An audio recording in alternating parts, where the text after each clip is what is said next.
as the old adage goes, go woke, go broke. Thus has been the lesson of Disney. Over the past couple of years, we have watched the revenues of Disney just absolutely tank. Not only are people abandoning the theme park because now it's just gotten outrageously expensive, and as one who lived in Florida, who's been to Disney multiple times, that really is a sad shame. And I can tell you that the city of Orlando is built around that mouse. I can tell you the mouse there is king.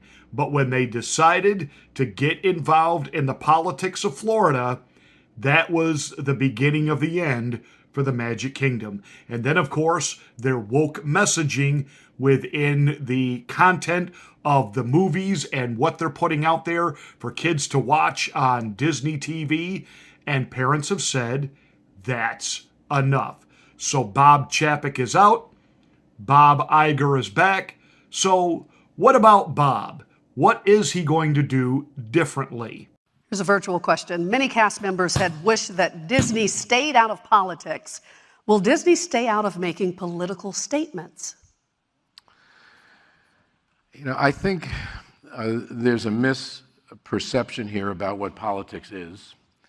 And I think that some of the subjects that have proven to be controversial as it relates to Disney have been branded political, and I don't necessarily believe they are.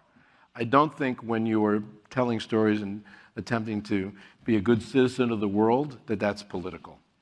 Just not how I view it. Do I like the company being embroiled in controversy? Of course not. It can be distracting, and it can have a negative impact on the company.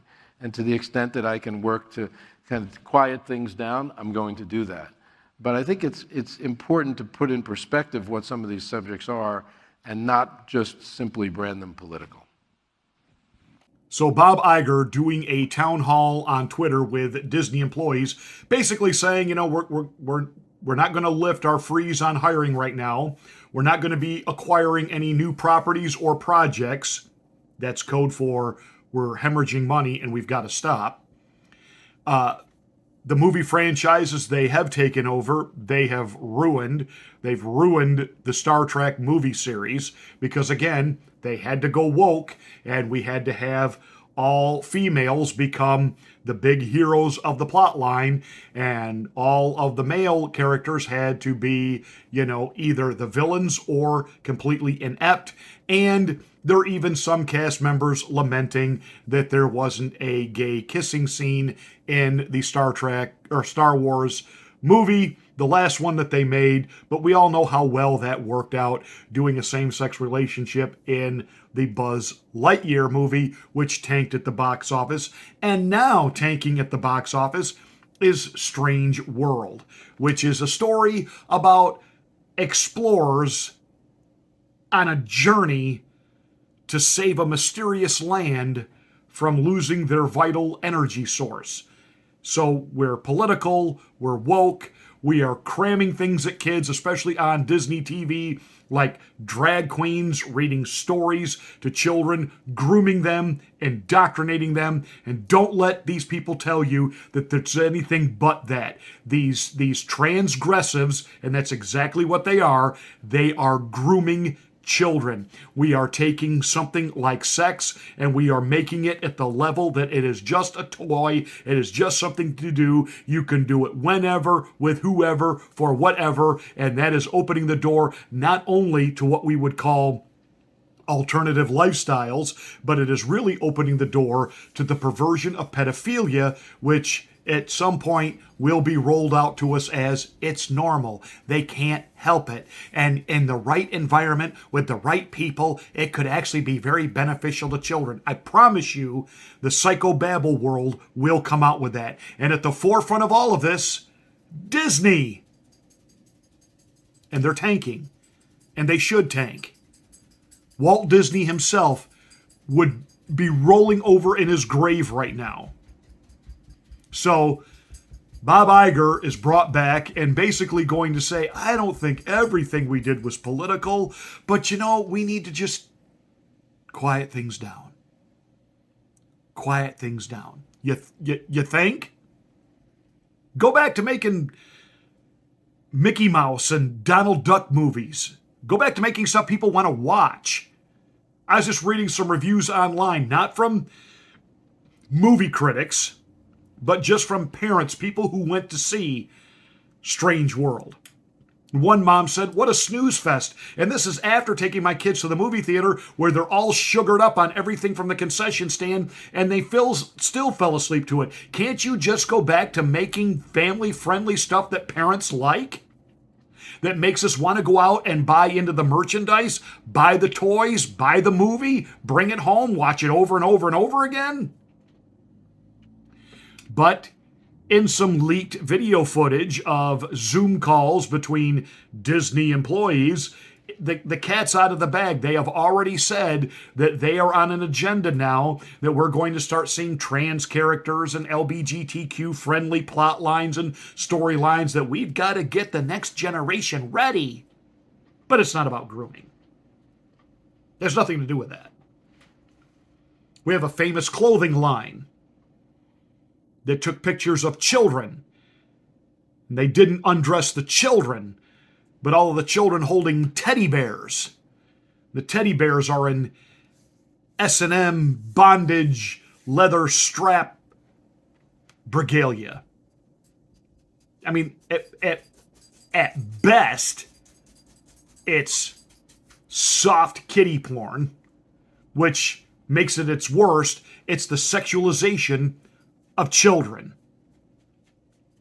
What Bob Chapek did in Florida when he decided he would weigh in on behalf of Disney World regarding the Don't Say Gay bill, which was not what that bill in Florida is about. It's not about don't say gay. It is about education, not sexualizing children in kindergarten, first grade, second grade. That's what it was about. That it just doesn't need to be discussed on any level at that age. Kids aren't ready for it, and it's completely inappropriate. For crying out loud, we're supposed to be teaching kids how to read and write and do arithmetic, and we've gotten away from all of that. I watched a professor today from Harvard who apparently she doesn't give out grades for anything. All the students have to do is show up. If they show up, they get an A. And she says she's built in plenty of days for them to be absent because maybe they're sick, maybe they're tired, maybe they just need a day for themselves to be in their own safe space. So, and again, we can look at that and go, that's just liberal intelligentsia. We understand that they're all crackpots and they do that sort of thing. But these young people leave there with pieces of paper that say they have a degree, that says they're trained to do something, and then they get hired and they can't do jack squat. You have functional morons coming out of these institutions and then walking into our classrooms as school teachers. And I got news for you. I'm excited that, again, we did have, and the media's not talking about this, a red wave on the local level during local elections, even in liberal school districts, that parents, even liberal parents, are pushing back saying, we don't want CRT, we don't want this woke agenda in the classroom, we do want kids held to a higher standard, we do want there to be honors classes. Oh, but that's so racially insensitive. We do want there to be honors classes, we do want our kids to be smart. And on the local level, parents are pushing back on that, but there's still a problem. I was a school administrator for over 25 years, 3 different schools. And I can tell you, it doesn't even matter who you have on the school board. It's who you have in the classroom.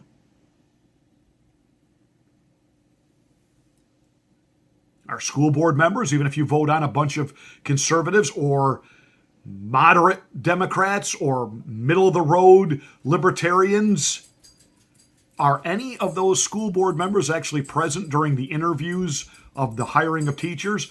Or is that strictly a principal/superintendent? And what is their ideology? And even if they are moderate or conservative, the graduates that are coming to them and how they've been trained. You understand that 10 years ago, all of that woke nonsense that we saw on college campuses where they were silencing speech they didn't like. They would protest an Ann Coulter, and I'm no Ann Coulter fan, you know that. They would protest a Ben Shapiro. They would burn down school buildings if conservatives, showed up to speak at anything. And the college, they caved and they gave in and they gave kids safe spaces and they gave them warm cocoa, literally, after the election of Donald Trump. Professors were handing out warm cocoa and security blankets, weighted security blankets, because they were so traumatized. You know what happened to that batch of students? They're now in society running things like and working in big tech where they're going to censor the speech they don't like. Do you see how this all works? In Disney, where are they getting all their young animators and writers and innovators? They're all coming from these institutions.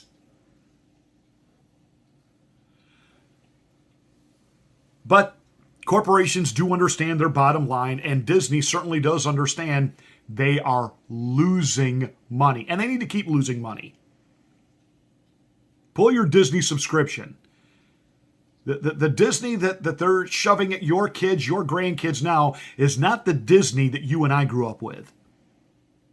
These are not live action movies like Old Yeller and the Parent Trap with Haley Mills anymore. This is not Daffy Duck battling Chip and Dale while he's trying to decorate his Christmas tree anymore.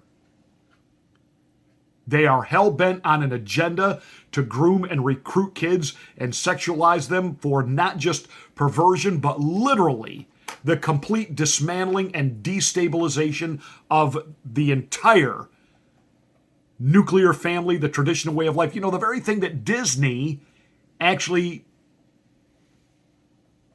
was its audience. The traditional nuclear family. Traditional values. Gone at Disney. I'm here as a mother of two queer children, actually, one transgender child and one pansexual child, and also as a leader. So we had an open forum last week at 20th where, again, the home of really incredible, groundbreaking LGBTQIA stories over the years, where one of our execs stood up and said, we only have a handful of queer leads in our content. And I went, what? That can't be true. And I realized, it actually is true. We have many, many, many LGBTQIA characters in our stories, and yet we don't have enough leads. And we got into a very similar conversation, Carrie, of like, all of our gender nonconforming characters are in the background. And so it's not just a numbers game of how many LGBTQ plus characters you have. And so kind of the only way to have these canonical trans characters, canonical asexual characters, canonical bisexual characters is to give them stories where they can be their whole selves. Last summer, we removed all of the gendered greetings in relationship to our life skills. So we no longer say ladies and gentlemen, boys and girls. We've provided training for all of our cast members in relationship to that. So now they know it's hello everyone or hello friends. And we don't want to just assume because someone might be in our interpretation, maybe presenting as female, that they may not want to be called princess. So let's think differently about how do we really engage with our guests in a meaningful and inclusive way that makes it magical and memorable for everyone. Bob Iger's we're gonna tamp things down. We're gonna tamp things down. You got your work cut out for you, Bobby, because your product is atrocious. Your movies are not inspiring. They're not exciting. I'm an adult. I remember when I took my kids to see The Incredibles. I was blown away. Loved it. Loved it. Couldn't wait for the sequel. Those days at Disney are gone, gone, gone. And that's sad, sad, sad. But it is exciting to see that our pushback is having an effect. So keep pushing, because the one thing liberal, woke corporations still do understand, they've all got their agendas in place. They've all got their human resource departments up to speed on all of the diversity that they need to be quote unquote doing. So stop patronizing them. As they spit on your values, as they trample everything that we once stood for as a nation, stop giving them your money. Because they do still speak this language no matter how far left they are. They do like this. And they do understand, if we, the people, stop buying their product, start buying into what they're doing, they won't have any of this to play with. And they will only fund just so many dogs, because even Disney now has stopped expanding. They've stopped buying new products and new projects. Why? They are hemorrhaging money. So it'll be interesting to see in the next few weeks and months what Mr. Iger does as far as replacing not just one CEO out and a new one in. That rot is throughout the entire family tree of Disney. Other executives have got to go. Creative talent is going to need to be replaced, etc., etc., etc. We shall see.